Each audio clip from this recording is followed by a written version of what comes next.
नमस्कार विद्यार्थी मित्रांनो, स्वागत आहे आपलं यूट्यूब चॅनल ज्याचं नाव आहे मोहित मोटिवेटेड एक्झाम चॅनल. आज आपण बघणार आहोत MHATET म्हणजेच महाराष्ट्र राज्य पात्रता परीक्षा 2016 साली झालेल्या पेपर 1 मधील बालमानसशास्त्र आणि अध्यापनशास्त्र यातील पुढील प्रश्न. प्रश्न क्रमांक 71. समष्टीवादी संप्रदायाने अवबोध या मानसिक प्रक्रियेचा विशेष अभ्यास करून मांडलेल्या गतमतांपैकी कोणते मत असत्य आहे? पर्याय आहेत. संवेदनेमार्फत आपल्याला जे आकलन होते ते अंशतः होते. समस्येचे एकदा निरीक्षण केले की मर्म समजते, त्यातून समस्या सोडविण्याची युक्ती सापडते. शेवटी समस्येच्या मर्मावरच आपली दृष्टी केंद्रित होते. त्याचं चूक उत्तर असणाऱ्या पर्याय क्रमांक 1 संवेदनेमार्फत आपल्याला जे आकलन होते ते अंशतः होते. त्यानंतर आहे प्रश्न क्रमांक 72.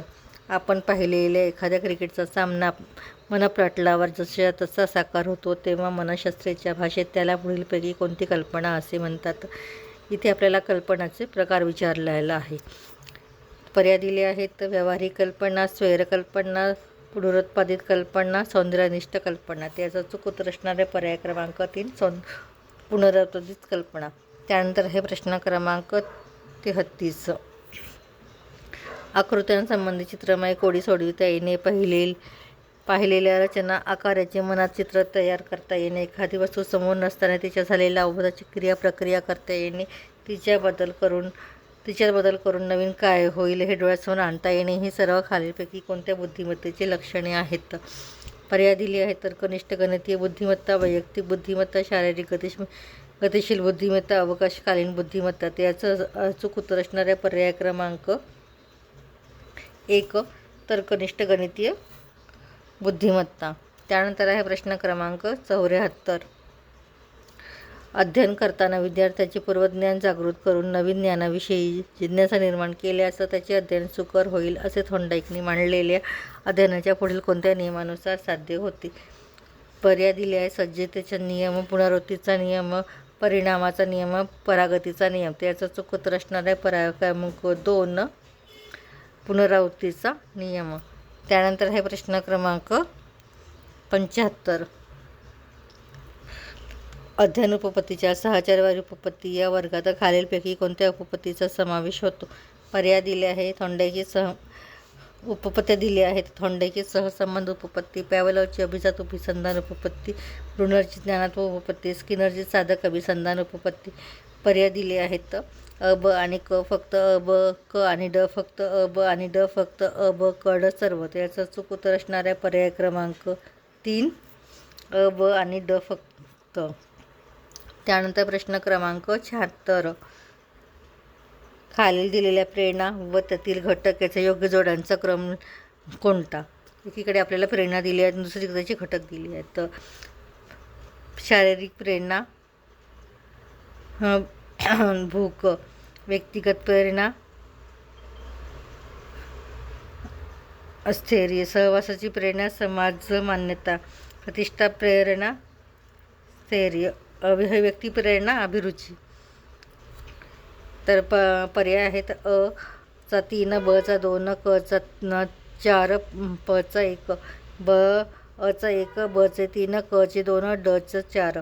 अ चा 3, ब चा 1, क चा 4, ड चा 2, अ चा 4, ब चा 3, क चा 2, ड चा 1. याचा चूक उत्तर असणारे पर्याय क्रमांक 1 अ चा 3, ब चा 2, क चा 4, ड चा 1. त्यानंतर आहे प्रश्न क्रमांक 77. खालीलपैकी कोणत्या घटकाचे अध्ययनातून संक्रमण होते? संक्रमणाचे अध्ययनाचे घटक दिलेले आहेत. विशिष्ट दृष्टिकोन व बंधुभाव, निष्ठा व मूल्य, पद्धती व कौशल्य, ज्ञान व तंत्र. पर्याय आहेत. अ, ब आणि क फक्त, ब, क आणि ड फक्त, अ, क आणि ड फक्त, अ, ब, क, ड सर्व. याचं चूक उत्तर असणाऱ्या पर्याय क्रमांक 4 अ, ब, क आणि ड सर्व. त्यानंतर प्रश्न क्रमांक 78. उजव्या हाताला दिलेल्या सरावामुळे प्राप्त झालेले कौशल्य डाव्या हाताला किती प्रमाणात प्राप्त झाले हे पाहण्यासाठी आरसा व संदर्भ उपकरणाचा उपयोग करून कोणी प्रतिमा प्रयोग केला?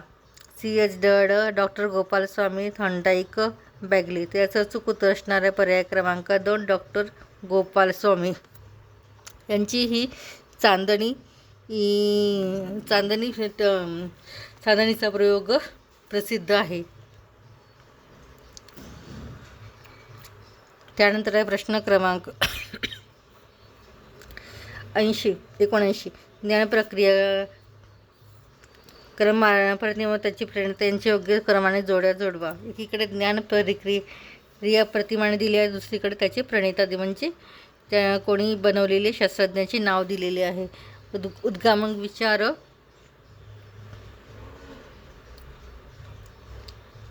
पुढच्या प्रशिक्षण जीवशास्त्रीय पुढच्या संबोध साध्यतात. दुसरीकडे दिलेल्या जोसेफ श्वाब, जॉन ब्रुनर, हेब्ला टाडा, रिचर्ड सचमन.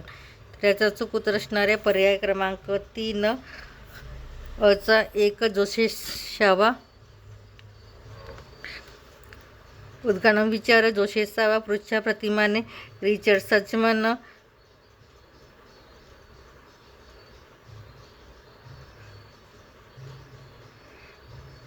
पर्याय क्रमांक 2.